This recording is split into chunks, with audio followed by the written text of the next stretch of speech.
everyone, and welcome back to another episode of the 1 Point Safety Show with myself, Scott Hartley, and my glorious co-host, Scouse Andy. How are you, mate? You all right, buddy? Yeah, I'm all right, mate. Yeah, I'm not bad. How are you doing? All right, yeah, not too bad at all. Been another busy week. Shout out to my son, Joshua, who is 17 today. It is his birthday. So congratulations, Josh. You're making me feel old. But we are delighted to be joined by the host of the Bleeding Burgundy podcast, Jesse Martin, returning guest. How are you, brother? You all right? Yeah, I'm doing great. Thanks for having me on, guys. Yeah. Always, mate. Always welcome. Well, we'll start off with our sponsors as always. So this year we are Dunstable Town FC's Talk of the Town podcast sponsor. If you want to go and watch non-league football, you can go ahead and download their podcast, Talk of the Town. It's in all podcast apps. Also have a YouTube channel. They don't just do football. They talk about all sorts of other bits and pieces. So if you want to talk about the Euros, Premier League or non-league, go ahead and have a look on YouTube for Talk of the Town podcast. We're also delighted to be sponsored by Oddballs, who are a men's cancer charity. They create bespoke boxer shorts, hats and all sorts of gear. If you want to go and check them out, it is myoddballs.com. You can go and have a look at that. And all proceeds to any sales that are on there go directly to men's testicular cancer charities. So go and give them a look. Right, mate, we'll start off, as always, I suppose, with a bit of news. And it's training camp, boys, which is pretty awesome.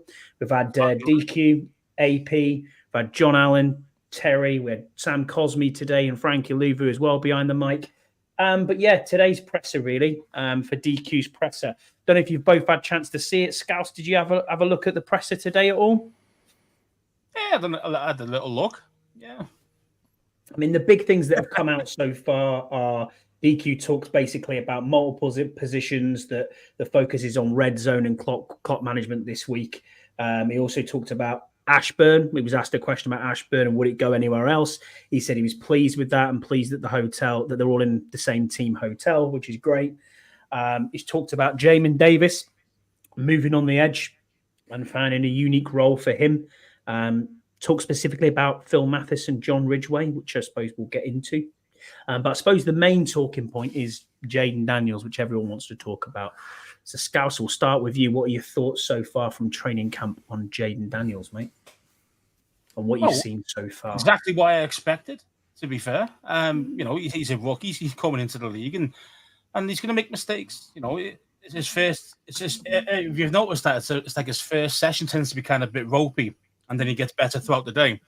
That's kind of like, and that's what you want. You want to see your guy progressing throughout the day. So, rather than getting worse throughout the day. So I'm not worried about it at all at the moment. It is what it is, and yeah, I'm not really I'm not bothered at all. To be fair, to be expected. No, Jesse, any thoughts on Jamin and how he's looked so far in training camp? Jamin or Jayden? Jayden, sorry, both really. We'll get on to Jamin in a minute, but we'll talk about Jayden. I mean, I think I'm going to be jumping on the Canada Mike bandwagon, and we're winning 13 freaking games. I mean, a ball hasn't hit the ground yet. I mean, listen, look on the real, like he's been good. By all accounts, I've been listening to all the podcasts from all the JP Finleys. Even though I don't like him, but I get content, get information. I listen to the radio show. I listen to John Keim. I listen to Brandon Weinstein. I listen to everybody that's there, and they are saying he's looking good. And I'm going to have to take their word for it because, we haven't put eyes on him yet. I mean, I guess what's coming out, I mean, it's been 2 days, guys. It's been two days, and they're still in shorts and T-shirts. So we got to take it take it with a grain of salt, but wait for the pads to come on. Wait till the pressure's coming. Wait till we go up to New York and practice with the Jets and practice against the Dolphins, and then I think we'll get a better understanding of just how far along Jayden is. But if you compare right now to what people are saying that are there to what people were saying last year and the year before. I mean, it's like a night and day difference, man. They're very impressed with him. So how can we not be impressed with the kid so far? Totally agree with you. I mean, in other news, I suppose we can look at it. What was confirmed from the presser on Wednesday, I believe, with DQ and Adam Peters. He confirmed that obviously joint practices are going to take place in New York and Miami. I mean, we already knew that, but at least they're on the schedule and we know. Johnny Newton started on the NFI list, but has passed the physical and he's now at training camp. Seen some clips on X or Twitter, whatever you want to call it, going around looking at Johnny Newton. They're really impressed. It was basically, right, we don't know how long he's going to be out for, but then the next day it was, right, he's passed the physical, he's back in the training camp.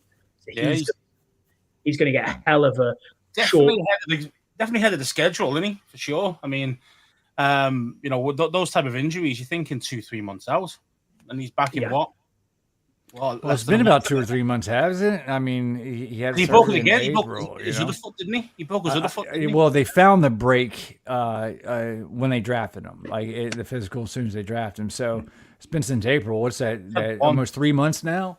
I mean, yes, Deluxe Bram is underrated. Bram's got a little known podcast. I forget the exact name of it. If people don't, Bram Weinstein puts out a podcast, I think, every day during at least training camp, and it's all Washington football. So go check it out on Spotify. But yeah, it was kind of like Peters and Quinn was like, yeah, they started him off on the NFI. So, I was thinking, maybe a week or two, because they sounded optimistic that he wasn't going to be held out long. And then the next day, bam, he's off of it. So good for him. He hasn't, had any time with the team because of his injury. No mini camps or OTAs or anything like that. So let's hit it running, man. Let's get this defensive tackle rotation, going early so they can mesh well together. Yeah, agreed. Shout out to everybody in the chat. We've got Ian, Yam, Rod, Deluxe, Alid, Cameron in there as well. Scott G's in here as well. Busy chat. So thank you. Brian's in here as always. Thank you for being with us. We appreciate it. Interesting start. I mean, the second round pick quite high. Shouldn't have probably been a second round pick. Ideally, he's dropped out of the first round. I mean, he was into the second round. He was the highest rated tackle in the Big Ten. So, yeah, man, we've got an absolute steal in our opinion. And if you can put him into that rotation, it's going to be very interesting. Speaking of that, though, one thing that obviously was annoying from our point of view is that FA has started on the PUP list, kind of expected. Friend of the show, FA Obada, still think he'll make it back back into the back end of training camp, if not the start of the season. We wish him well in his recovery. But it's not looking good. Do you know what I mean? It's going to be a tough ask for him to make this team, especially with the competition that we have, because unfortunately, I'm looking at this from the outside looking in, a lot of D tackles and a lot of defensive ends as well. And it's where do you go from here? I wonder if they're going to keep him on the IR just to have him around and I'm not sure how. I don't know if you start IR, you have to be gone the whole entire season, or maybe keep him on the PUP list because the defensive tackle room is stacked right now. But one good thing about FA is he and Quinn was talking about it earlier. The more you can do. I know people don't like the term position flex because of Ron Rivera, but Quinn stated it today. He didn't say that term, but that's exactly what he meant. Using players in different positions. And that's what FA can do. If we have a tackle that goes down, or if we have a defensive end that goes down, you got FA in the wings waiting to be brought up. But I am a little bit worried. If people stay relatively if they stay relatively healthy, it's going to be a tough climb for FA to get in there, especially without having a training camp. Agreed. Scouts will move back to Jaden Daniels slightly, and obviously from DQ's presser today and yesterday, actually, they said he hasn't crowned, obviously, JD as the starting quarterback. To that end, Darren Hathaway, shout out to Darren. Be like Darren, buy our merch. He said, the quarterback depth, do we have any? I think Jaden Daniels is quarterback one, but if he goes down, Mariota and Hartman, ? What are your thoughts on that? Well, the thing is, Mariota's an able backup, but that's basically what he is for me. He's not. He should never be starting, barring injuries. So, you don't spend the number 2 overall pick on a quarterback and don't start him, even if he's not doing well in off-season camp. Even though Jaden is, but in general, any quarterback you're picking that high are going to be the starter, unless you've already got like a Peyton Manning already there beforehand. You know what I mean? Like it's never going to happen. So yeah, JD's always going to be QB1 quite easily. Mariota again, able backup. Hartman, yeah, again, you just don't know what you're going to get with him. So, he's probably going to go and play in the CFL or whatever it is that he's been drafted for. USFL. The UFL, yeah. I mean, that was the 9th round. I think he'd get a better paycheck on the practice squad than he would in that league, I think, because he got a contract. So regardless if he makes a team or not, I think he's going to get paid the same. But I think they're going to keep 3 quarterbacks. I really do. Yeah. And I think I know Mariota gets a lot of shit. Is that because of Andrew Turnstile being right tackle? I know. You're not going to get an offensive line right now. I'm sure we're going to get in there pretty soon. You're thinking I need some good offensive line. We haven't got any. Okay, Turnstile, Wiley on the right. Okay, I need 3 QBs. I mean, you might have a point to be honest, but Mariota gets a lot of shit, but I think Mariota is the perfect backup to a quarterback like Jaden Daniels. I think he can mentor him because they do have a similar style of play. I don't think Mariota's arm is as accurate as Jaden Daniels, but I think they complement each other as far as if Jaden would have to go down. I don't think the fall off, you don't have to change your playbook, is kind of what I'm saying. And, some people are like, why don't they just, name Daniels the starting quarterback? And we all know he's going to be the starting quarterback, but let him pay his dues. Let him pay his dues. Let him earn it, Scouse, do you agree with that, mate? Yeah, I mean, obviously, I can see why they're doing it the way they are. Start off Mariota starting off the drills, and then all of a sudden you put Jaden in, and making it kind of it's an even kind of playing field. It isn't. We all know that Jaden's going to be QB1. Just purely because of how high you draft a quarterback. If he was a 5th rounder, yeah, you can put him on the bench, you can put him 3rd string. You can't do that with a number 2 overall pick. Simple as that. I mean, the Patriots are doing it with a number 3 overall pick. Yeah, well, I wanted to get into that a little bit because that won't stay like that. I tell you. I mean, the only thing I have noticed is how horrible Daniel Jones still is, which is quite good, especially when people are looking at Malik Neighbors. Listen, if we lose to that fucking team on September 15th, I'm not giving y'all a ride back to the airport. I'm just letting you know this right now.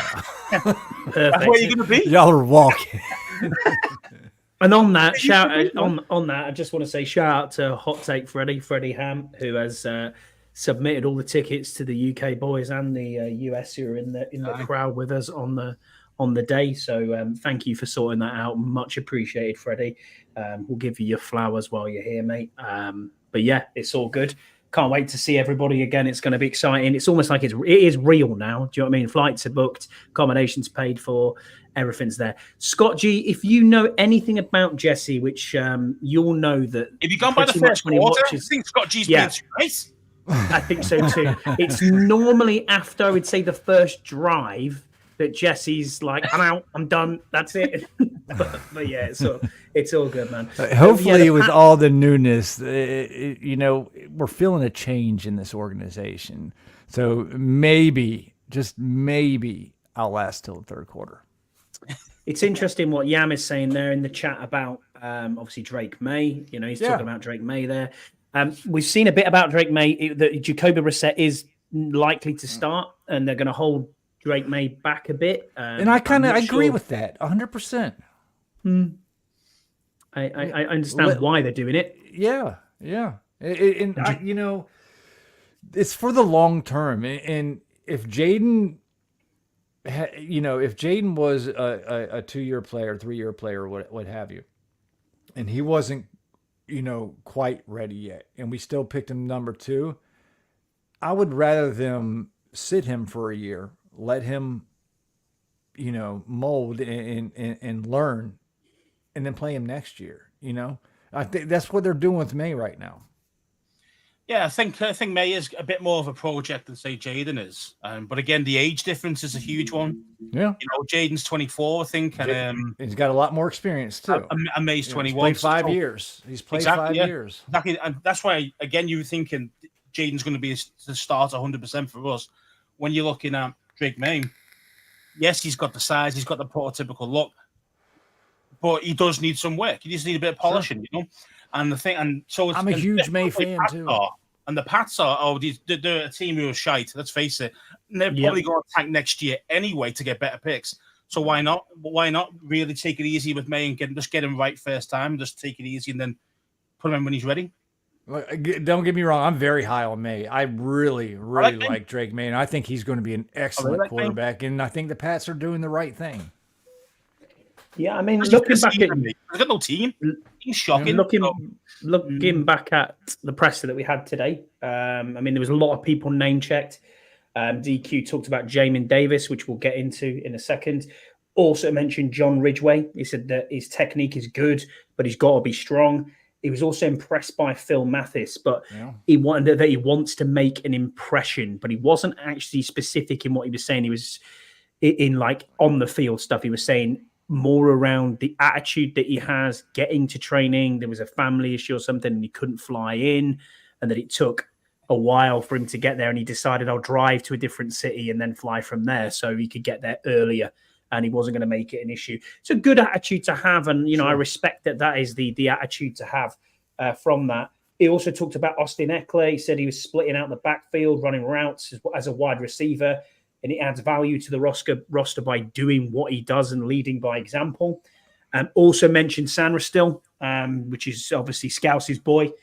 He said exceptional quickness. He's pushing hard, and he's more mature. The actual wording was he's more mature than the average cat, which I found quite interesting. He was talking about both Daniels and Sanders. He was in that sentence. It's good to hear. I'm excited to see Sanders still. Yeah, I am too. I think they can do a whole hell of a lot with that guy, and he's smaller, but I think he's shifty because he can. I have a feeling, and it might not be this year, but I have a feeling we might see him on both sides of the ball. That's a good shout. He was wide receiver in college as well, wasn't he? So be interesting to see.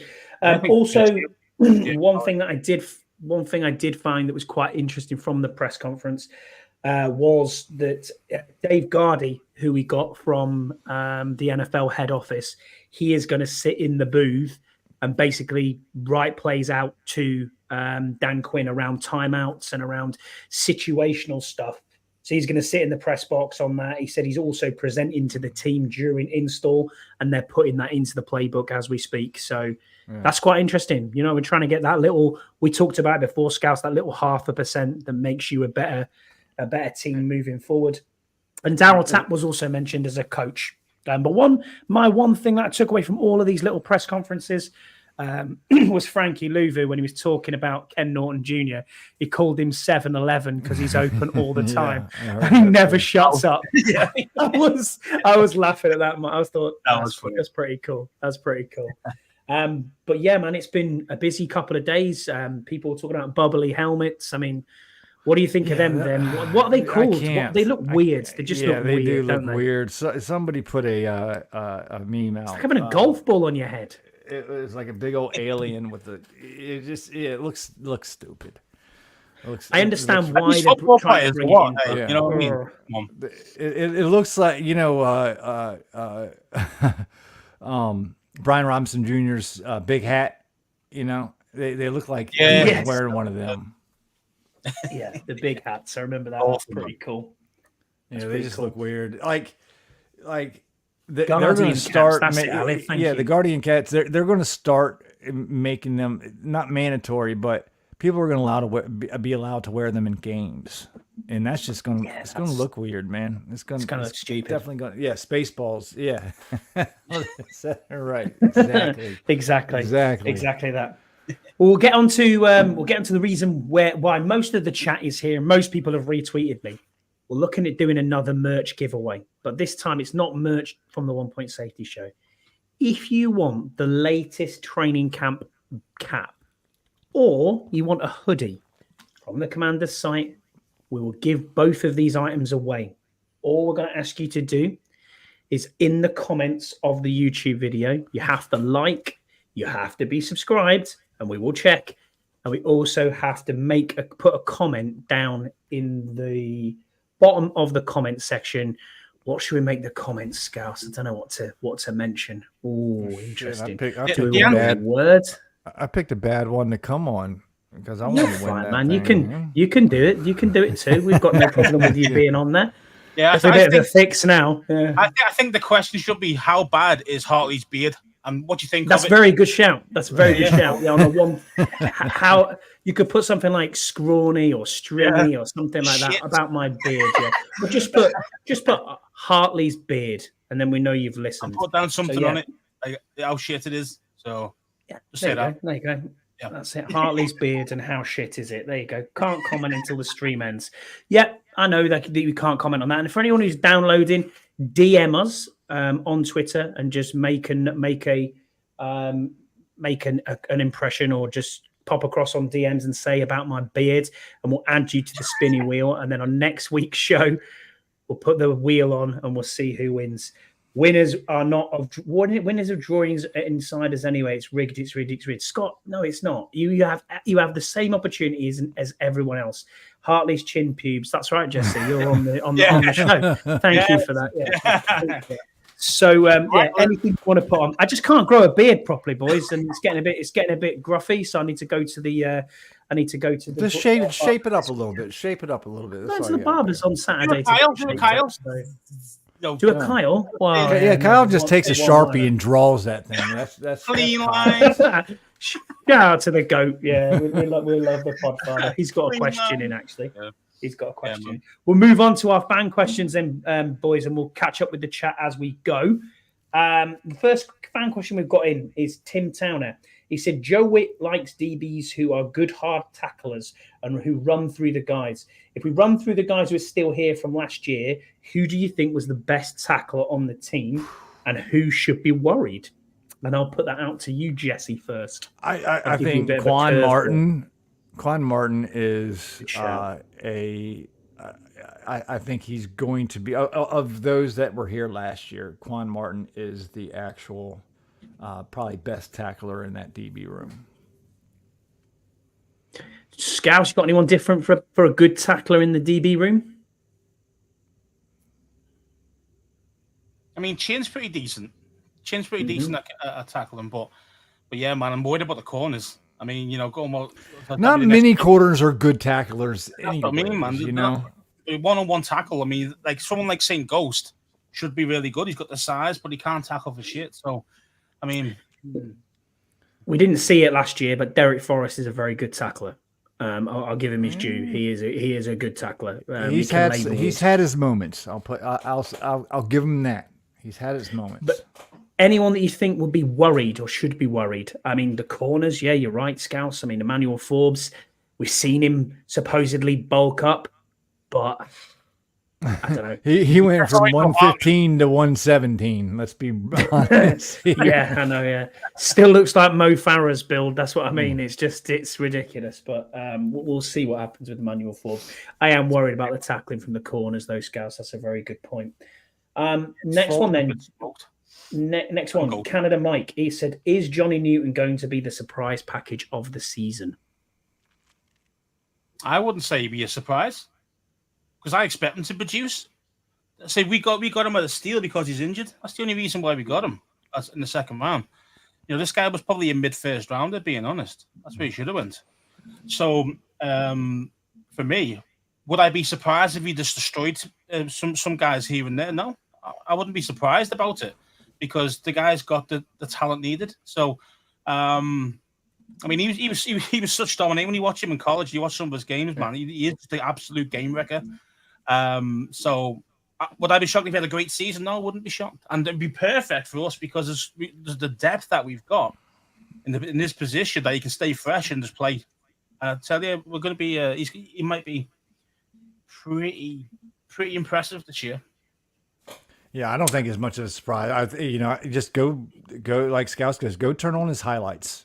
He was a highlight machine in college. So blocked ball kicks as well. Yeah, I don't think it'll be that much of a surprise if he turns out to be the real deal. I think he's going to be the real deal. I think this package of him, Duran, and John Allen, that rotation right there, and you throw Ridgeway in there, or even possibly Mathis in there, you're going to keep Duran and John fresh through the whole game because they had what, like 92% of the damn snaps last year. Yeah, it was way up there.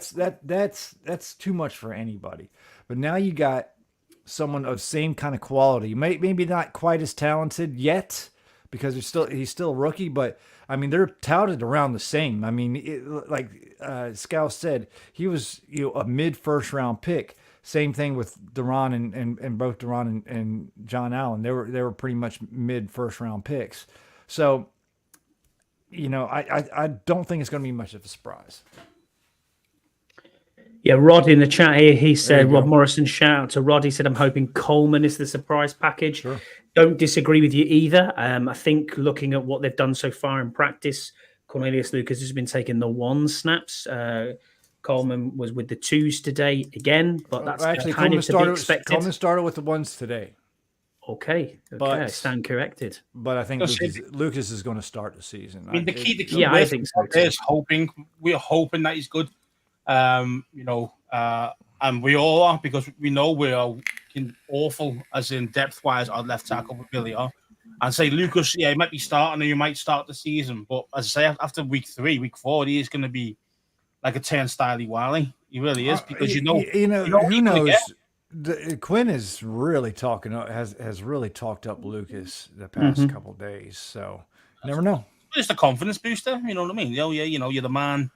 Stroke the ego a little bit, see how, and then hopefully that he produces. What did make me cringe a little bit is when he said he sat down and talked with his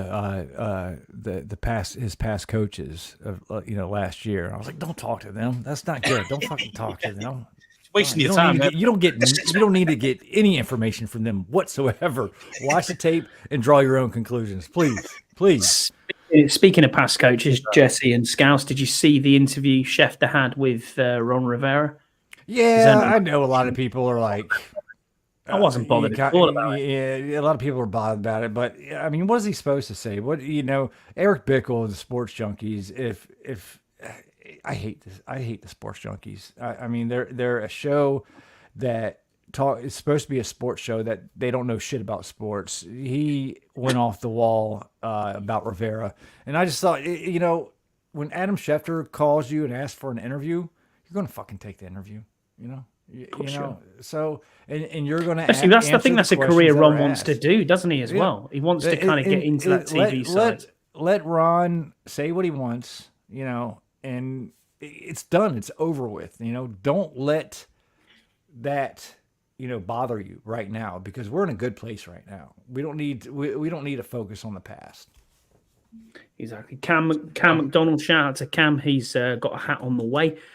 He said any of the UDFA guys going to make the roster, and he's put Owens ? I like Owens with his RAS score of 10. I think you're a flat earther as well, Scott. I'm not a flat earther at all. Man. I don't know. I don't know, man. You and Owens are buddies. Y'all are like, there's no way. We are. Man, I love a good conspiracy theory, and Scouse will tell you we spent the evening, shall we say, when we got back from Burrows' birthday party with probably one of the most hilarious guys I've ever met. But my God, he had every conspiracy theory possible.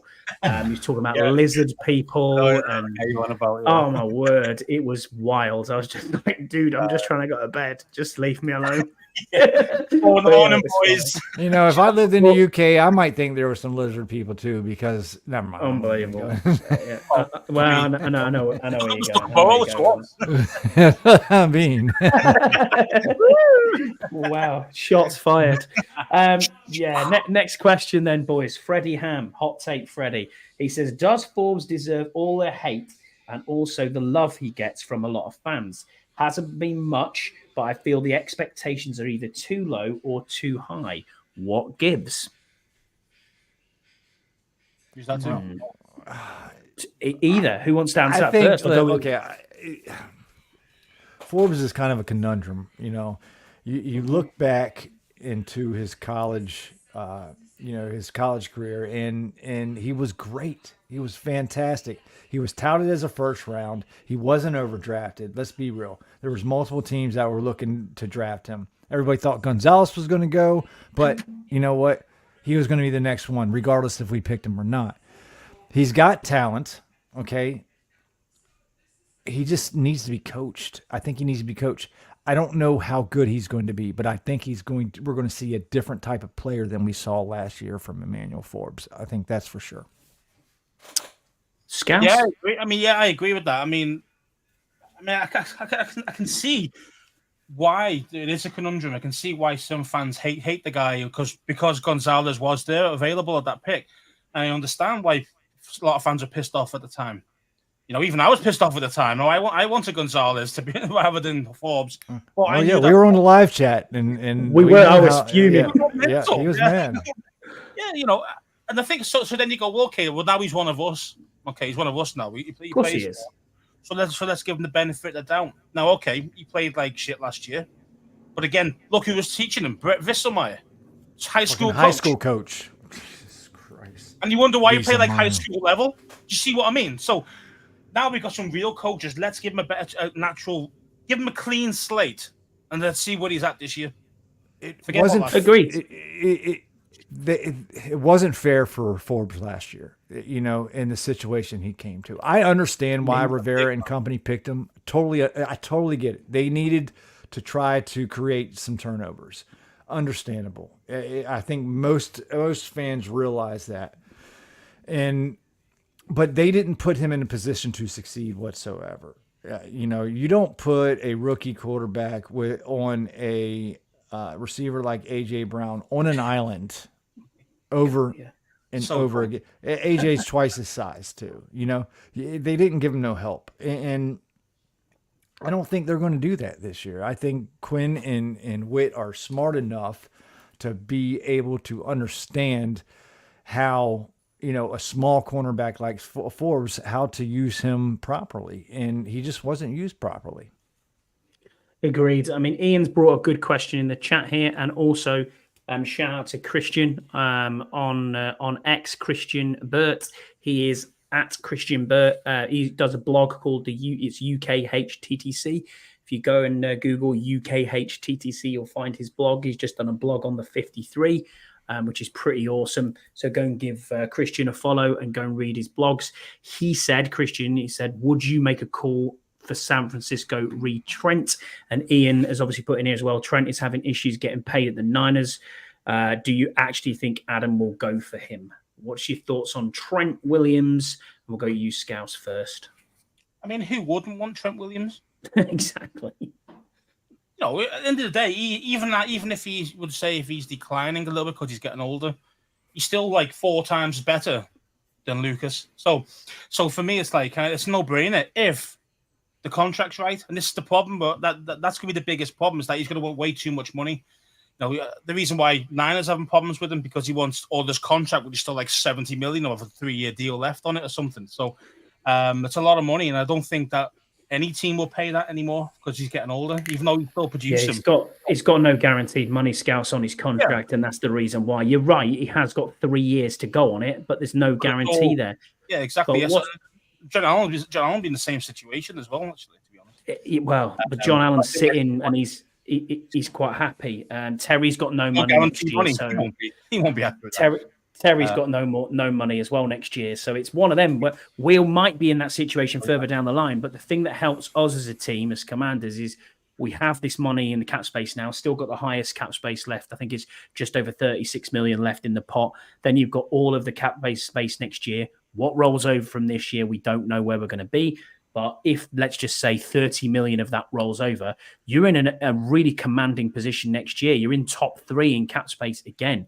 And if we can not, I'm not saying let's just double our wins, but good. Cap space is good, but it's better to have better players so you can win. Yeah, I agree with that. You also got to setting yourself up to get those better players, which is that's what they're exactly doing where right I'm now. going with. It's Yeah, what we are doing. So why can't we get a guy ready to plug and play right now and win?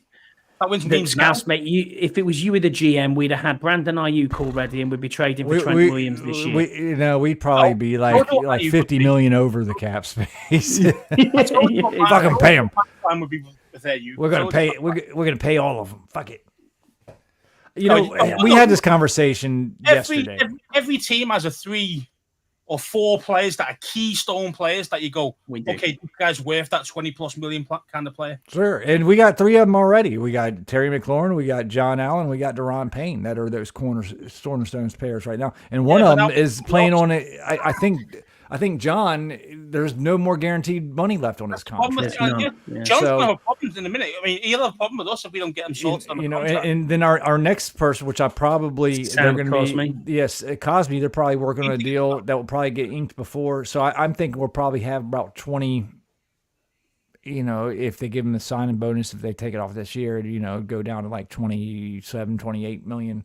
Something like that left on the cap space, but that's a lot to roll over and sets ourselves up. But Trent, and if he was available, 1, you'd have to trade for him, no, and 2, you'd have to pay him, no, because he is going to want the absolute top dollar that you can that he could get.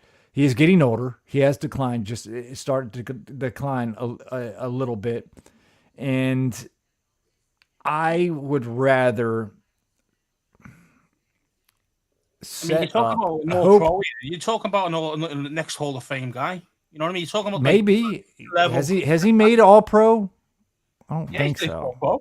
I don't think so. If he hasn't, I'll be pretty surprised. He may have made it like second team last year, but I'm going to Google. He is a top-rated left tackle, but he's going to want a long-term deal.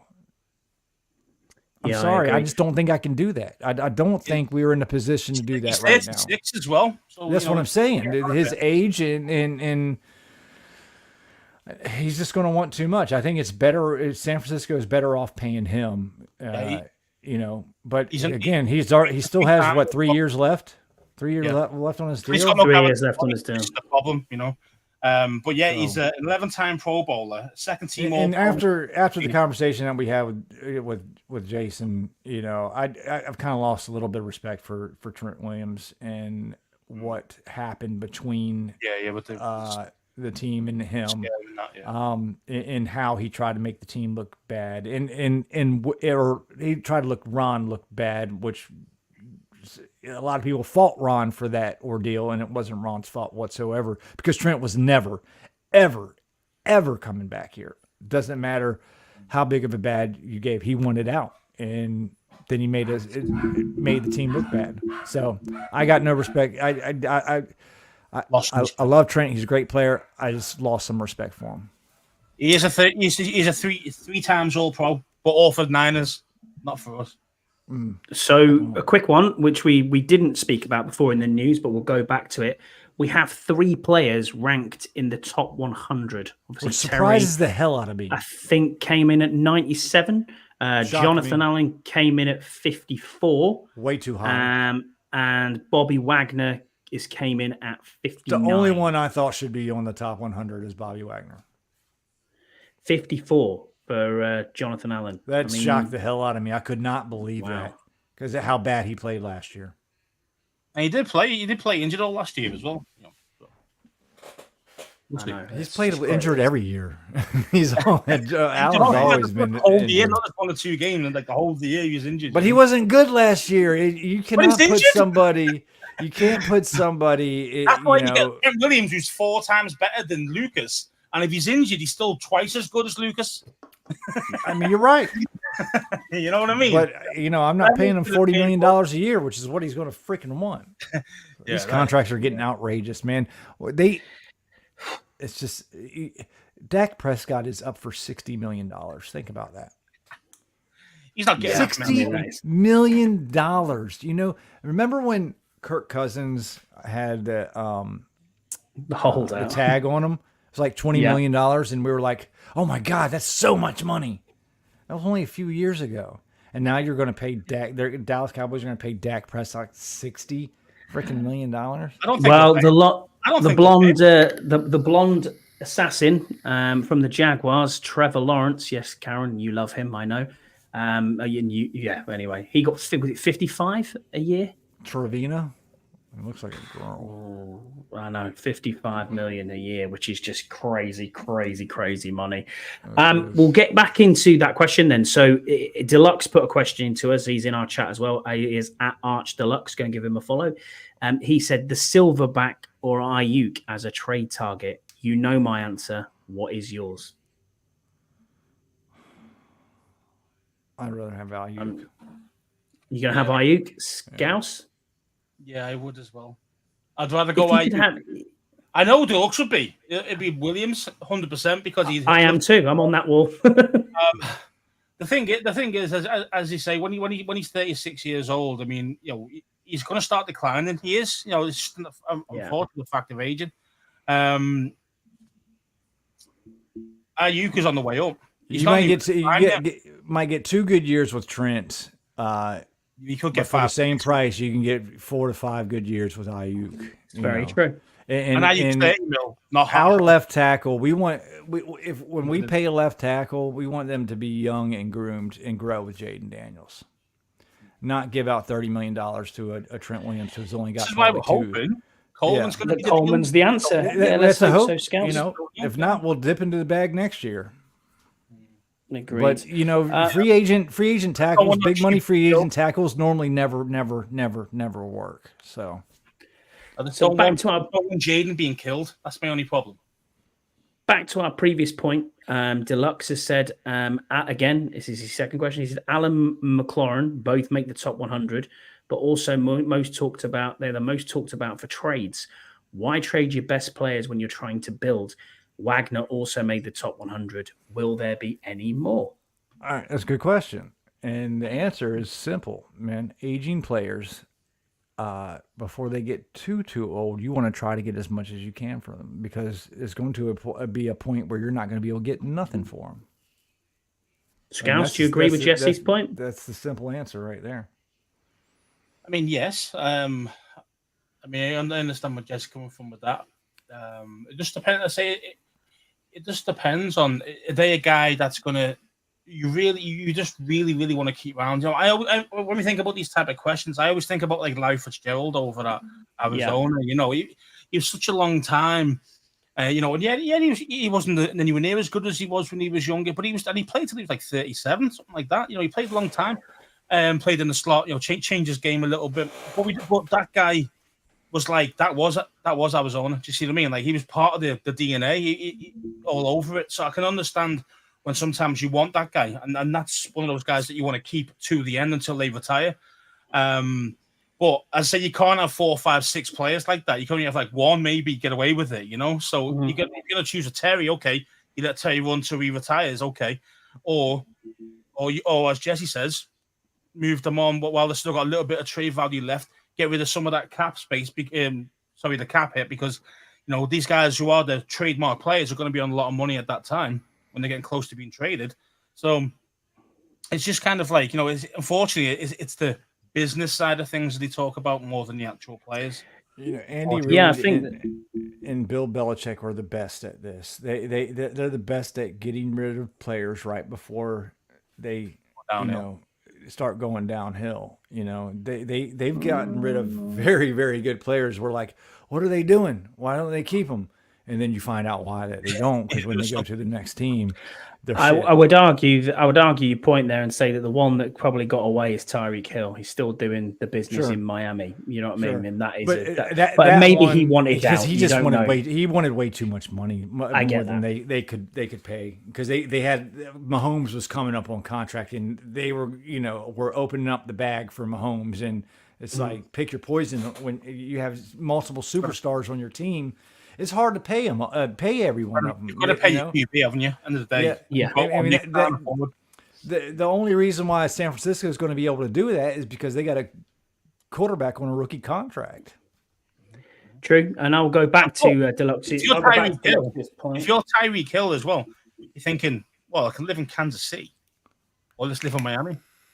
Miami's one of the best. Very true. In the world, Very true, mate. Well, I'll go back to he has baby mamas in like 13 different states. So yeah, you don't. Yeah, 12 kids. It's ridiculous. He's Miami. Do you know what I mean? Yeah.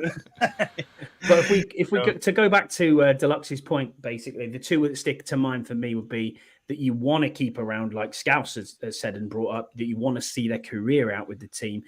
It's clearly Terry. I mean, you look at his leadership, you look at the way he ran his press conference the other day, you look at the way he is off the field, the way the coaching staff love the guy. He's a pro's pro. He's out there doing everything. I want him to be, on our team until he retires. Jesse, you said you want him to marry your daughter, which isn't possible now, but hey, it is what it is. And the other one that springs to mind would be Ryan Kerrigan. Look at the way that he used his career. I know at the end he went to the Eagles and it was a fucking shocker and I hated that. But he hated it. You look too. at these. He hated that too. He did not feel right in that uniform. So. But you look at that guy as his career. I mean, now he's here as a coach, which is fantastic. But that's the sort of guy that you can build around as a franchise and as an identity for this team. And that is something that we as the Commanders are probably lacking now. Is what is our identity? What are we going to have going into this 2024 season? And that's a big question to ask. Is what are we going to be bringing to the table? What's this we don't know. This is the thing. It's day 2 of practice. We have no idea what this defense is going to look like, what the offensive scheme is going to look like, and what is the overall DNA of this team. And I think if they can get this right on the coaching staff and we can buy into it, then, we're flying. And I think we'll have a good, successful season and something to build on. But you need them highly polished, big time veteran presences in most of the room, like a Bobby Wagner who they've brought in to sit around this team and grow the people behind you who are mature, grow the rookies, and then you can feed on from there. As Jesse's point, you then get rid of these older guys when they're at the very top of their career. Maybe not be for a lot, but you can cut them further down the road, and that's the business side of it. It's churning the roster, man. You got to churn and burn sometimes, and you got to cut bait. 72% of this roster, Jesse, this year, 72%, which is huge. They're trying to get this. They're trying to get this roster into a spot where, older guys, maybe they can trade them, or it's in the end of their contracts, and then the guys that they draft, they're bringing up, and then only have to don't have to go crazy in free agency because they got a good core where like good teams like the Patriots did that for years and years with Belichick. They'd go get a free agent or two, but they wouldn't go crazy in free agency. That damn dog. It's all right, man. Don't worry about it. So Cam's brought up a good point here, and as did Rod as well earlier on. He said it'd be cheaper to get Bakhtiari, however it's spelt. We've talked about Bakhtiari, Scouse, before. If he is fit, you said bring him in for a workout, but he isn't going to get the money anywhere near what he's thinking he's going to be getting. Jesse, I think you said before as well on the Bleeding Burgundy pod, you would wait until the end of preseason and until pretty much the start of the season or a couple of weeks in, nearly at the trade deadline, where you're going to be like, right, I'm taking calls now. Just turn your phone off and sit around, do nothing, and then turn up with a few games in and go, right, I'm ready to go now, because someone is going to need a left tackle. Yeah. We most likely will need one. You know what I mean? I agree with Cam and Rod. I think Bakhtiari would be a good signing to get in, but it's still, what's the cost? What's the No, cost? That's the thing. You know, The he's bridge gonna as well. want- There you go. want He some is the money. bridge. But if it's for a reasonable price, yeah, you pick up the Yeah, I phone mean- and make the call. I mean, he got cut, didn't he? Because Absolutely. he was owed something like 34 mil this year or something I stupid like think that. it was 27, I think, Scouse. But Was it? even at 27, that is a Yeah, way too serious amount of money, isn't it? You know what I Yeah. mean? For someone of his age and injuries as well. Like one year rental and you're going to pay all that much money? Woo! No way. And that's it. You don't want to pay 27. I mean, you know, If but you I mean, played 7, I'd be like, yeah, definitely. you I'll never make get that him call for now. 7. More like 17, you might get him for, not 7. No chance. Even that's very steep. That's still I think too it's like much, he's in got my the cap. opinion. Why not use it? If he is gonna upgrade it, you genuinely believe he's back to his best. Or And right there, listeners, Three. that's why Scouse is not the GM. what do you mean, So- man? That's proven. Yeah, I'm just not proven. I want proven talent, bro. That's what I want. I want proven talent in this team. rather than Ayuk, open the rookie Trent to- Williams, Bakhtiari. I want the top dudes. I want some dudes that you can go, you know what? That guy's class. That's what I want to see. I'm not seeing any of it. I'm just seeing, Yeah. oh yeah, guys. I want to see guys like Brandon No. Coleman be class. I want to see guys like McGee be class. I want to see guys that Yeah, I wanna we see- I wanna get, see that too. you know, I wanna on see- I rookie wanna deals, see and them by now. their second and third year, they're tearing up the league, and Yeah, we're but that's only 3 years paying them down the line, pennies. bro. That's 2 years down the line. We want to do something now as well. I do love you, Scouse. You just the more and more frustrated and angry you get, the more Scouse you get, and the more high pitched it higher goes. pitch my It's voice fucking gets. brilliant. Absolutely love it. If you are an American cousin listening to this podcast, we will put subtitles and translations you're gonna have to, man. on the pod, so you can read this too. Back to our questions. Tim Meek, bit of a funny one here. He is at India Skins fan. Go and give him a follow. Great guy. Love chopping it up with Tim. He said, a good place to find lyrics for the British national anthem and Breaking Benjamin. So in case you didn't know, he lost a bet with Burrows around the Euros, and he said that he will sing the there is a British national anthem, but it's not used generally. In terms of ceremonial terms, it's used by the king, and when the king goes and does his ceremonial duties. But we have national anthems for all of the countries in Great Britain. Northern Ireland obviously comes under our English national anthem. So we have English national anthem of God Save the Queen. We have Land of Our Fathers in Wales, and then we also have Flower of Scotland. So maybe we get him to sing Land of My Fathers. So For Alex. are we making him singing at the bar on Saturday night? Oh Is that yeah, what he's gonna absolutely. say? Okay. Yeah. That's what I'm saying. He could go off the Welsh anthem, which is spine tingling, on stage. like he's at rugby. Yeah, we'll get him to do it in a karaoke bar. Breaking Benjamin, Scouse. Any tips? I mean, for- there's lots for- you can get lyrics for them, mate. You know, YouTube, in anywhere you can get lyric videos for the songs, mate. So you're flying out. Where is the concert, by the way? It's actually in Tim's virtually hometown. Oh, it's in. Oh, right. Okay, so you're flying to Indiana, are you? Yeah, flying over to Indy to watch this. Is that Friday? That's the Friday, yeah. So we could be coming obviously for us to the US on the Thursday. Then on the Friday, kind of midday-ish, something like that. I'm flying to Indy, going to the concert. Next morning, fly back to DC. A lot of air miles there, Bubba. A lot of air miles, man. And then for a concert. Do you have a frequent flyers? Mate? I mean, I've just done 12 or 11 hours coming up. Do you have a frequent flyers card? Because if you want one, Scouse, you can put it on my miles. I'm quite happy with that. Yeah. As long as I get the discount when you use it, yeah, it's fine. Yeah. I'll buy you a coffee. How about that? Yeah. Next question from the Podfather, Kyle Ronick.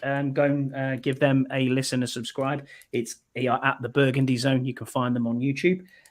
He said, if you could decide on one position to improve above their perceived means in order to make the entire team better, beside the quarterback, which would it be and why? And we'll start with Scouse, if that's all right, mate.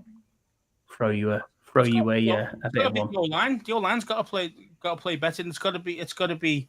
If they do produce at a high level, James Daniels is going to be successful. So for me, it's the O-line all day of the week. For me, it's the cornerbacks. It's not even close. Ooh, good shout. The cornerbacks were terrible. They've played terrible the past couple of years. And we don't exactly know what we got. So if they could step it up, I'm not talking about safeties. I'm not even necessarily talking about the nickel. I'm talking about our outside corners. I'm directing this towards St. Juice and Forbes. 100%. It's not even close. Because I'm happy with both of the answers. Have more faith in the offensive line than a lot of people do. And not for me. If y'all listen to, did y'all listen to Dan Quinn? Was it yesterday when he was asked a question? I think I want to say it was Sam 48, and the question was like, "Is there a position that you think is better than many people think it is?" And he said he didn't point it out. Or I forget exactly what the question was. He was like, "Well, we're very high on a group that not many people think are very high on," and he was talking about the offensive line. And again, go back and look at the numbers, man. The numbers do not lie, and I still think the majority of those sacks were on Sam Howell, 100%. Well, we're going to see. We're going to see a guy who can actually run. And then he can run, but. Tyler Badass is the most important player on that offensive line, bar none. Making the calls, doing the protections, and he's a stud. He is a stud, and he's going to help Jaden out a hell of a lot. And it looks like they're getting that chemistry together already, Jesse, by the looks of it. And for me, I agree with both of you. They're the two I would immediately go to would be offensive line and the corners. I think the corners is the biggest weakness for me. I mean, we've talked about it ad nauseum, Scouse. It's the same no matter which week we're in. Who is cornerback one? Do we have a cornerback one? Because right now I'm looking at this roster and saying Mike Davis is probably going to be a starting corner. I don't know who is. They've been putting out there in that position. They've been putting out St. Juice and Forbes with the first team. St. Ghost. So I said this months ago, and I'll say it again. Those are our cornerbacks 1 and 2, is St. Juice and Forbes. I mean, and this is the thing about kind of you can negate. I mean, when I meant the O line, by the way, just to be more specific, I meant the tackles more than actually the whole O line. Sure. But with at least with the corners though, if we've got a decent pass rush, we'll be all right because you won't allow the receiver to get open downfield deep. Correct. Brian just mentioned that in the chat. Good call. Yeah. Oh, did he? Yeah. So again, I think we'll have a big time pass rush this year. I really do. You can use Jamin that way, and obviously we mentioned the DTs that we've got. You can create pressure in the middle and around the side. So yeah, let's see how it goes. I think that will help the cornerbacks out more than say Turnstile Wiley at right tackle. They're just getting blown to bits. You know what I mean? So let's see how it goes. And to that end, in the presser today, Dan Quinn did speak about Jamin Davis. He obviously said coming off the edge, he's found out what's unique with him and how to utilize his bend and athleticism. And he'll be working very closely with Ryan Kerrigan. He said called it small micro training sessions that's going to take place with Ryan. So listen, if you can learn off the go, you know what I mean, and someone who understands this franchise, understands everything there is to know about it and about how to be a dominant pass rusher, then great. I'm all for that because it's a massive year for Jamin Davis. We just don't want any of the nonsense that he has off the field where he has a brain fart and goes, I'm going to be a young man. Because what we have to remember is these are young people. And we forget that at times. Young guys who are paid millions and millions of dollars make stupid mistakes. And you see it all the way around the NFL. And he has made a few stupid mistakes. But this is a huge year for Jamin. And I'm still encouraged by this because this moves on and on and on. When you look at Joe Witt's first press conference, he said, all I'm going to do is put people in the right places and make them do what they're good at. If you have to think, it's too much already. So I think Jamin Davis is going to be this see ball, get ball kind of guy. You know what I mean? He's going to be, I need to run at the quarterback. Where is he? I'm going to get him. And if we can use that athleticism, great. You know what I mean? I hope Jamin Davis has a fantastic year. Our most upgraded position, back to probably the Podfather Kyle Ronick's question, is going to be linebacker. We haven't had linebackers in years. Now all of a sudden we're looking at a linebacking core and thinking, wow, we've got Bobby Wagner, Frankie Louvu, we've got Jamin Davis, we've got Jordan McGee in there as the draft pick. We've got some undrafted free agents who could make this team. The difference is stark. I mean, we had John Bostic and David Mayo, for crying out loud, starting. And what a turnaround this is that we've got now, where we can have some linebackers in the middle of the field, which is going to be pretty awesome. And when they're sitting behind, do you know what I mean? Sitting behind the likes of, John Allen and Daron Payne and Johnny Newton and all that, and they're teaching Sam Cosmi, this is what I can see when you're, this is your tells. It's only going to make the team better, surely. And this is what they need to put in now. It's about install. It's about making sure they do that grind and making sure that everything is right in training camp. But yeah, great question, Kyle. Iron, bro. That's what that's about. Of course it does, Scouse. Of course it does. I still think Jamin is on the bubble. I'm not 100% he makes this team. Wow. I think the way that they're talking him up, everybody's asking about him. They're going to talk him up, but they don't bring Jamin up. They're always asked about Jamin because Jamin was a first round pick. But correct. I think that move to pass rusher was out of. It's not even necessity because they got plenty of pass rushers. It's to maybe. So he isn't so much of a liability. That's what I'm thinking. And covered. Maybe. I mean, don't forget though, he's not going to be linebacker 1 or 2. You know what I mean? He's not even 3 because McGee's been starting ahead of him. Mm-hmm. Well, that's exactly what Ian's just put in the chat here, saying McGee in practice is starting a third as in the third linebacker base, and that's what it'll be going forward. Yeah, I agree. And Jesse's just talked about that. So it's things about McGee. It's I think he barely skates on this team, but man, if one of these younger players classes as a situational pass rusher, that's what I think they're going to use him more than anything else. If you get say Andre Jones or what's that other undrafted or other rookie from last year going in his first year, KJ Henry or KJ Henry, if they show out. Man, you're not keeping 6 or 7 pass rushers on this team. Plus, we've got it's numbers. It's numbers, man. It's a numbers game. What's the pass rusher from this year that we took as well in the 7th round? Yeah, John Baptiste. Baptiste. Yeah. So again, it's this is what I mean. All of our strength and all of our depth seems to be on the defensive line at end or tackle. And it's a real struggle and linebacker. True. Yeah, exactly. It's a real struggle to pick this team now. I mean, I'm looking at this going, there's going to be some serious people that we're going to. That's why I'm going out on a limb and saying, there's a chance that Jamin doesn't make this team. I still think there's a chance that Forrest doesn't make this team because there's going to be some big decisions that have to be made. Not everybody's going to be able to make this team. Because you only get 53. I'll ask the question then. You already stated, Jesse, that you've got 3 quarterbacks and you've already got 3 specialists. Mm-hmm. So that's 6 spots straight away gone that we're not even counting. Scouse, I'll go with you first. Who is your surprise cut or the person you go, who would you think right now is going to be the one that everyone goes, and could garner interest from other teams? That's what I'm kind of looking at. Who's your surprise cut? Dyami Brown. Wow. Good shout. Very good shout. It's not a massive surprise, but I understand where you're coming from. Well, I mean, you think he's going to be making the team. Again, is wide receiver going to be 3/4? Let's talk about that for a second. Dyami Brown, you got Terry 1, Jahan 2, Luke McCaffrey 3. All right. You have your punt returner that's definitely making it in James Crowder. Oh, Crowder. That's 4. He might not be wide receiver 4, but just numbers sake.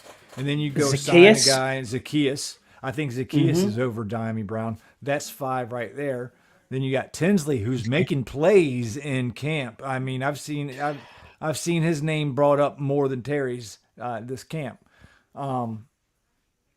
where does Dimey fit in that thing? I don't think there's room, man. I don't think there's room. Because Okay. we're going to have to short shot a position, you know. It could be the D line because there's so much depth there. But Yeah. then who are you going to short shot from there? Because, you know. So I'm going to go. I'm going to go, and I think it's with Rod, and my already thought was Phil Mathis. I think he's gone. Very really well do. could be. I mean, the Very second well could that be. is a terrible cut as a second rounder. Do you know what I mean? When you think, but what plays has he got? Do you know, how many tackles then in 2 years has he got? How many tackles without even thinking? Do you know? Because I do. 9. 8.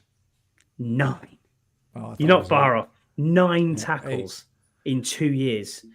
That is just there's just zero production. Well, he's been can't injured. Stay healthy. You know, he's been injured. I know that. I get that. But my surprise can't stay cut. healthy. My surprise cut. I said it before. I'll say it again. It's Derek Forrest. I don't. And that's a real surprise cut. Okay. Now this ain't a bubble guy. I'm going for. But when I look at the safety room and looking and just hearing, and my mind might change later on, but from what I'm hearing, they are playing a lot of 3 linebacker in their base. So you got Chin, you got Quan Martin, you got Percy Butler, you got what's that other rookie that how many safeties are you getting? Reeves. Samersill. Samersill is, a nickel, so he can be in that safety. Yeah, that's what I mean. Yeah, in that hybrid bit there. So I'm is it looking, Hamilton? Is it Hamilton? Is the other safety that we picked up? Hampton. Dominic Hampton. Yeah, and they like him. So, like when you're talking about a surprise cut, I'm thinking Quan Martin and Jeremy Chin are your starting safeties. Jeremy Chin, strong safety. Quan Martin's your free safety. And who, Forbes. Ooh, that's that would be a shot. It can't be that's not going to happen. But if a surprise, like, wow, I think it would be Derek Forrest because it makes the numbers add up to me. At least. Agree. I would keep Defoe over Percy Butler as well, as Cam said. I agree with that. The problem there, though, is that Butler's an absolute ace on special teams. So that's it. That's a huge thing. And Defoe isn't really. It's okay, but he's not stood. And you also have Revo too, because he's in that safety room too. Revo. Like you're not getting rid of him. You're not getting rid of. But he is coming off an ACL, so it might be a little bit different in his level of production, or might be like not ready to come back. Or well, he's on the field. He's been practicing. He just had a interview with John Keim. You have to be a club member. Doesn't mean that he's back to 100% though. Look at you with your club membership, anyway. I got the smallest one. I only pay $2.99 a month for it. We'll get back to our $299. That is, The $21.99. It's like, you people are really paying that? Come on, that's ridiculous. He does a private Zoom session with people, but I mean, but you got to pay $21.99 a month for like once a month. I got on one of them private Zoom sessions with him, which was pretty sweet actually. It was so you paid the $21.99 for that? No. It's before that, when it was free during COVID. He just said, if you want to reach out, I'll do one. And there's about 10 people on there. It was pretty cool, actually, to be fair. So, go and listen to John Keim, the John Keim Report. It's very good and very informative podcast. Paul Fiander Turner, he is at Having a Radox on X. He said, which NFC East team is likely to regress the most out of the Cowboys and the Eagles? And do we have enough in season 1 under Quinn to overtake one or both of them? We'll start with you, Jesse, on this one. I think it's the Cowboys, and I don't think it's close between them and the Eagles. I think the Eagles are going to be vying for a Super Bowl berth. I think it's going to be between them and the 49ers, to be honest with you. But the Cowboys have lost a lot and haven't gained anything throughout the offseason. We took the guys that ran that defense away from them, and the defense was the big part of their game. They have a good offense. They have, Dak is okay, and CeeDee Lamb's great. But they also have Ezekiel Elliott back as their running back one. So I think there's a regression, and Mike McCarthy gets fired maybe midseason. I actually agree. I totally agree. Cowboys was going to be my pick. I'd say they've lost so many players, not even just to us. Never mind others. No, we stole a few of their dudes. We stole their whole backroom staff. Near enough, Witt with the and DQ as well. So, and the defense was the biggest thing. And also think about it from the Dallas's kind of. You mentioned CeeDee Lamb there, Jesse. He's not even showed up yet because he wants a new contract. So they got a big problem with the contract. They got a huge problem with that contract you mentioned earlier with the 60 mil options. And they don't have no money to pay either one of them. They are going to be. They will not pay Dak. I'm telling you now. After this season, he's going to be gone, and they'll pay CD. But that's it. I know a lot of Cowboys fans. There's a lot of Cowboys fans in this area. Most of them don't like Dak. They want him gone. They want to start. They want to start fresh. They want to have a bad year so they're in position to draft a quarterback. Well, a lot of Cowboys fans feel that way. Yeah, I think looking at the two teams there, Paul, the Eagles have got better. I think in the defensive backs end, they were terrible in defensive backs towards the end of last year. Bradbury was awful as well for them. But looking at who they got the best two DBs in the draft thanks to their trade with us. And then obviously their first round pick as well. Well, we know that that's going to be the case, but on paper, what I mean is they've got the best two DBs in the draft. So they're going to get better that way. They already had studs elsewhere on that team. The thing with the Eagles is it's all about Jalen Hurts and it's all about coaching. And I don't think Sirianni is going to do very much this season either. I think he is on the hot seat. But I do think you boys are absolutely spot on with what you're saying. Dallas is the team that we can leapfrog. I do think we can finish second in this division. I don't see us finishing first. I just don't. I think we get a wild card spot this year. I'll go out there on a limb and touch wood. I think that's where we end up in one of them wild card spots. But I can't see us winning the division unless everything breaks our way and we stay completely healthy and everyone's playing on fire, which will be amazing. But yeah, I think we've got a chance to be above them. The Giants are a basket case, so let's just look at that. I mean, if you watched anything of the Hard Knocks, it's just fucking hilarious, and it just makes me hate Joe Shane even more. And that bald idiot Brian Daboll, I cannot stand him. Honestly, he'll be the first coach fired this year. He will be fired. He'll be the first coach fired this year. I mean, don't you think? My words. You think it's a bit harsh? Him or Allen at the Saints, but I think it'll be him. When you're looking at these things, when you look at those two, actually all three of the teams in our division now, they've all got some sort of shit going on with the upper management. They have. They all have. The only ones who don't and player holdouts. Yeah, they've got the holdout of the players. You've got shit things happening with Sirianni. Contracts coming down the line. I mean, they were like, what were they, 9-1 or something stupid like that, and then lost the next fucking 8 games, whatever it was. Yeah, 8 in a row. You can't do that. Like, you can't do that. Was it 6, Jesse? I thought it was 8. But yeah. With their solid team, with their top players, that's Sirianni, and Sirianni threw his coaches under the bus to keep his own job. Yeah. So Sirianni, so players are like, Sirianni, you're not great. You're not a great head coach. Daboll, he overachieved in his first season. But then since then, he's lost his shit, and it seems to be like he's bipolar, that dude. I mean, so, I saw you tweet that earlier. Yeah. I mean, honest to God, man. I mean, 1 minute he's cool, he's this and that, and next minute he's fucking losing the shit over nothing. I mean, so, like, for me, they've got a lot of shit going on. And Dallas, I mean, obviously you got Jerry's world, didn't it? I mean, at the end of the day, Jerry's always a problem. And then you think about the harsh thing, the thing I was going to say about being harsh was, you mentioned Mike McCarthy might get fired. He was 12. Last 2 seasons, 12-5. Yeah, I'll take a 12-5 right now. But what happens when they get in the playoffs? Yeah, but the thing is, though, that we've not even had 12 wins in fucking 30 years. Well, see, that's the thing. Dallas has. They've been winning. It's just they've been failing in the playoffs. And Jerry Jones wants another Super Bowl before he dies. And You're not going to do that. Have that much time on the earth. Business. They're not going to do that the way they conduct business, how they pay players and how they don't make these guys alienated before they actually do anything. They are poor. Tom with the hot take here. Tom Chong on our chat. He said, "Let's go for the sweep. Get 3 coaches fired in the same conference in one season."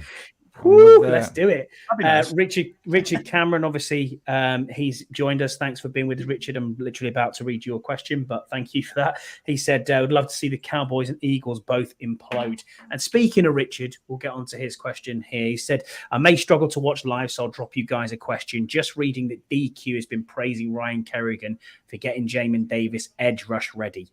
Which role do you think Davis will play more? Edge, linebacker, hybrid role, putting him in a bespoke role to suit his ability?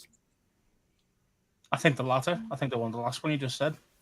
Yeah, I think so too. I think he's going to be in that bespoke, like we said before, C QB, get QB. That's what he's going to be. He's always been, he said it from day one, so was Witt. We're going to get the players in the best positions to produce. The best that's going to suit them the best, their skill sets. And Jamin Davis is one of those dudes that you just think, okay, well, he's not very good in coverage. He's not very good doing this or that. But I'll tell you what, though, he's got some burst and he can get past some of those guards.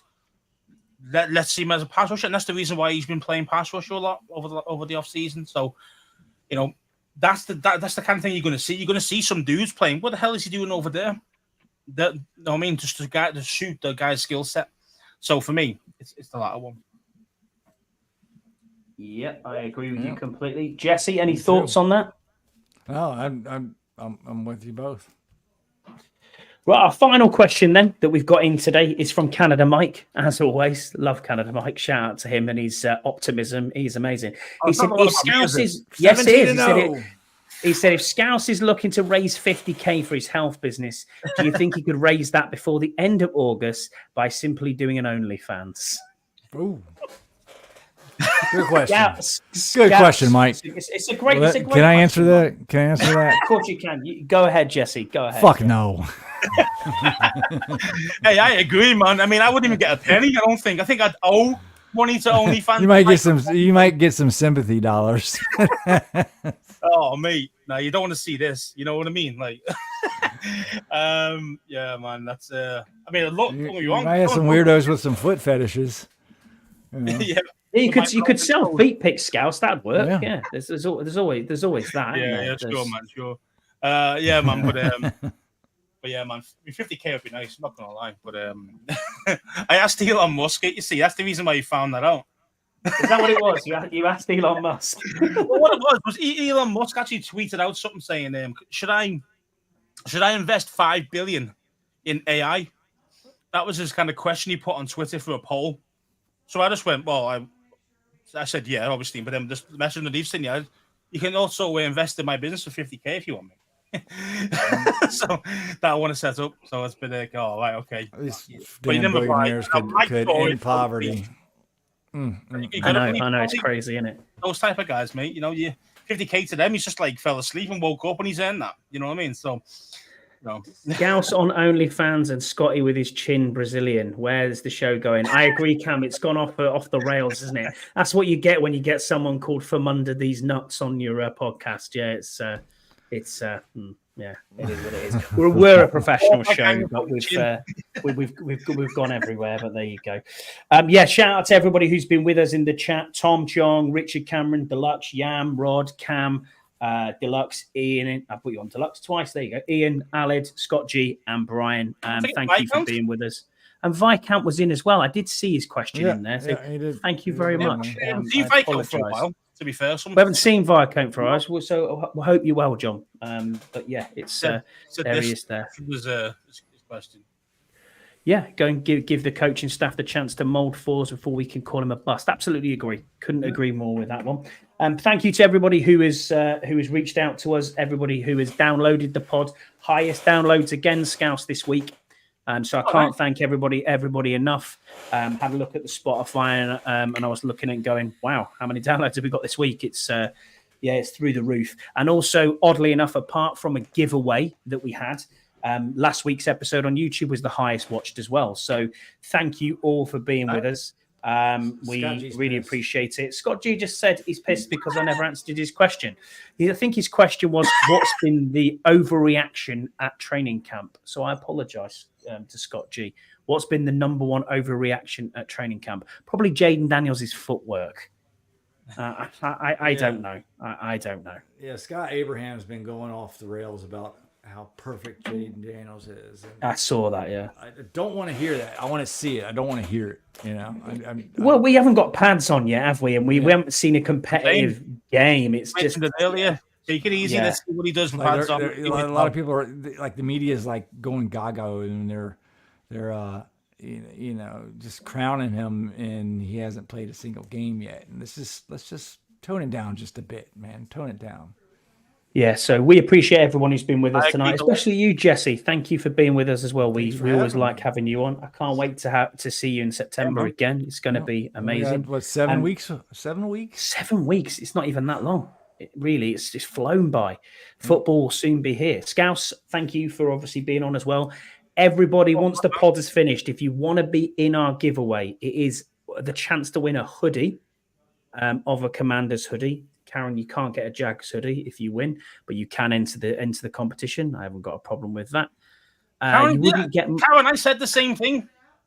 You won't get much if you pay them. Exactly, I'd have to pay them. I'd be out of pocket. It's not good. Yeah, well, I like that. So yeah, if you want a hoodie, we will get you a hoodie.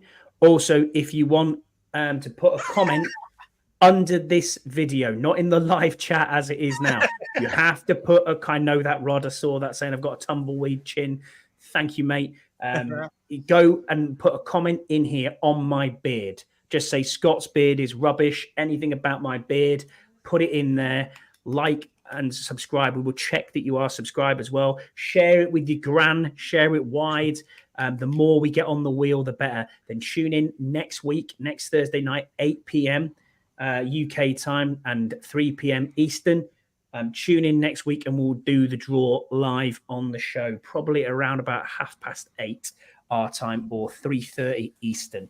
So yeah, like, subscribe and comment on my chin and you have a chance to win a hoodie or the new hat that's just come out for training camp that's on the Commander's shop now.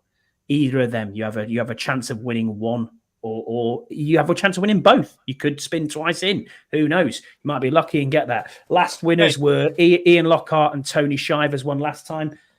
So yeah, we like to do this. So Scott, On, don't forget to keep Scott G from winning. Remember that. So oh yeah, absolutely. It's a fix. Yeah, we've got to make sure Scott G doesn't win. That's true. But yeah, if you want to obviously get on Scott that. G. Exactly. Put a like, a comment, and the comment on my beard, and just say what it's like. And that's about does us, boys. Anything else left from you, Scouse? Are you happy? I'm happy with I'm that. not even going to look at that. Thanks, Scouse. Yeah, exactly. Yeah. He knows. Anything from you, Jesse? No, just tune in tomorrow night, 5:30 Eastern time. Thank you. Yeah. Burgundy podcast. Is John back? We're getting back. Yeah, John is back on. From Oh, the his sweary man's on. The sweary man's on. his Italian adventure. So I'm sure we're going to hear all about that, and we'll talk some, naughty stuff. I'm sure as well. Yeah, give it a watch and a listen. Right, thanks everyone, and we'll see you again next week. Bye.